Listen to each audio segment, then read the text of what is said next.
Now we have BobAsh with us, and BobAsh is the first person in Carrabassett Valley to actually create a business because of the mountain biking here in Carrabassett Valley. And we hope that he is just the start of many employers and employees coming down the road who are going to have summertime jobs here because we got mountain bike trails that are like nothing else in the state of Maine. How you doing, Bob? Good, good. Thanks for having me. All right, all right. So, good summer, huh? Great summer. In addition to the great weather. Great summer, great fall, great winter.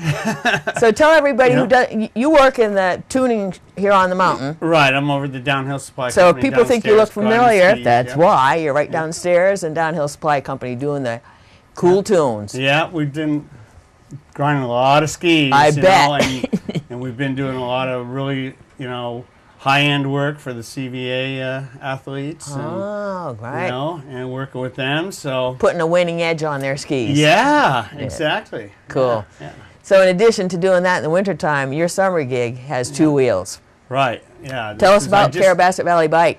Well, I just finished my 5th summer in there. It's down at the Outdoor Center, of course, and I'm down there because the town of Carrabassett Valley decided that they were going to build a lot of bike trails, and you can't invite people to come up and ride trails if you don't have a bike shop. No.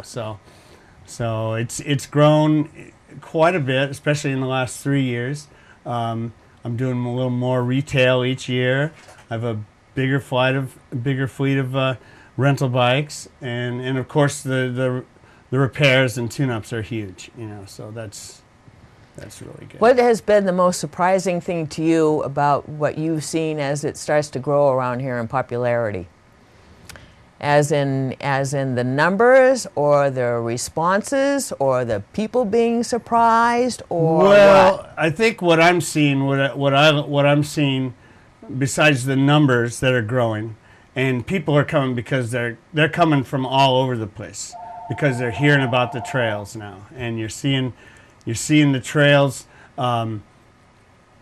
People are hearing about it. You're seeing the trails in different publications.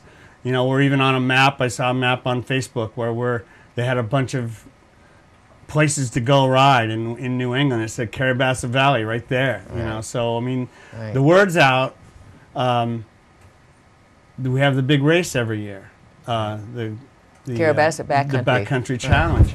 That has grown and grown. Last year, over 300 racers. Right. So and so that's also bringing in more people and getting so they can see what we have here. And it's growing, and it's world-class trails, and they're sustainable, and it's amazing. I mean, I've been riding here for 22 years, and in the last 5 years, it's just become so much more fun. It's just like, I don't even need to go anywhere almost. And part of that is because there's been a real concerted effort to build the trail system in Carrabassett. Right. As in, the town is paying a few people to do that in the summertime. Right. And it's not just, it's for all ages, right? We've got definitely, beginner trails, and we got black diamond trails. Yeah, we have everything from carriage roads to black diamond and everything in between.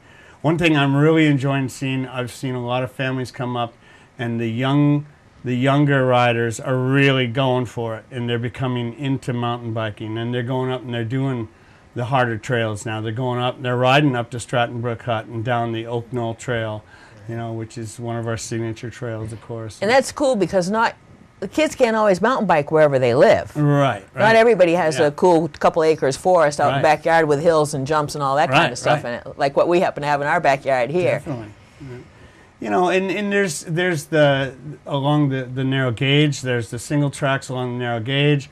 So say the family wants to go riding and mom isn't into the single track, but everybody else is. Mom can ride along on the narrow gauge, and the family can zip off on the little, the little trails, the little button hooks, and everybody has a good time. Right. Andy's showing some of the footage we're playing here. This is the trail actually coming out of the Outdoor Center that crosses over 27 and over towards Campbell Field, right? It's going into the snail trail there, which takes you to the connector down to 27.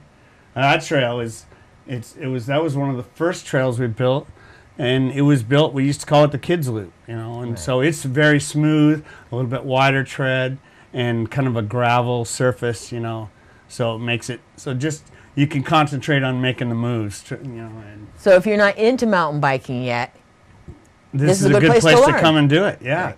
There's another place across the river. It's called the Grassy Loops. There's hardly any hills. It's not really hills, but it has a lot of willy whack and and really fun for all abilities. People go over there and have a great time. Right. And that's a good thing about mountain biking. It is for all ages. Right. I mean, old people, young people, and all abilities. Yeah. And so you can pack a picnic lunch and have a fun day, or you can do something hardcore and stay. Or people ride up to the huts on the weekends, have lunch at Stratton Brook or Poplar Hut. And they rent bikes from me, and they go on a 3-day adventure and ride to the huts and stuff like that. So how popular is renting a bike? Well, the numbers are going up. I don't rent a real high-end bike. Of course, my clientele are mostly families and people that are just in town. They want to go ride. They want to check it out. So I mean, I have good bikes, but they're not. You high rent end. to the average. They're just what we call a hardtail with a front suspension. Right. And but that's all you really need. Right. And I was like 3 years ago, I rented 130 bikes in the summer. And the summer for me is approximately 21 weeks. And then the summer before last, I went from 130 to 330. Wow. And then last year I went to 400. I counted 400 rentals. Right. And I counted about 4,000 people through my shop. But that's just a rough number of just people that I'm just checking as I see come in. And then on the weekends, it's busy now. The parking lots at the Outdoor Center fill up. Right. The parking lots at Campbell Field fill up. The parking lots down at behind the Sugar Bowl out there by the airport, they fill up there. People are riding all over. And it is free. Yes.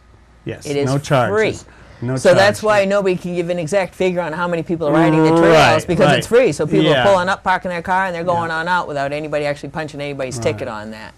Yeah. So you only know people who come into your shop. Right, exactly. So if you've had that many people come into your shop, we probably had 5 times more that were riding. Throughout the probably summer. More than that. Yeah, throughout the summer, definitely. I mean, like I say, just the weekend of the race alone, if you have 300 racers, and then they're there with their families, their kids, their wives, and friends, that show up and ride. I mean, it's just amazing. If they each only spend $10, that's that much more money in this economy than we would have if we didn't have mountain biking. And I've got tubes, and I've got I can't tell you how many flat tires I've changed because, people don't bring this stuff with them, and maybe they don't even know how to do it. But I'm there, and I've saved a lot of people. I've given them where they would have had a ruined day, a bad day.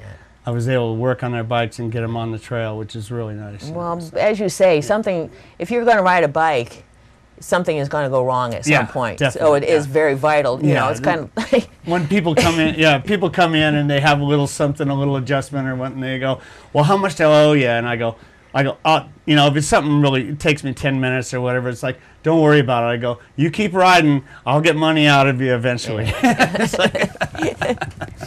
It's a little bit sick, but that's well, it is true. I mean, it's mountain biking. Absolutely. I mean, if your bike hangs on the wall like Seinfeld, it never breaks down. It's like, but if you're riding it, things do wear out and break. There is no dust getting on our bikes around here. No way. Well, that was one thing this summer is. It was a long, dry summer, hot at times, but, the trails were actually getting dusty, which we're not used to that so much around here, but the bikes like it, you don't have to spray them off with a hose, get the mud off, you just brush them off and go, lube the chain. That is really different, isn't it? Yeah, it's nice.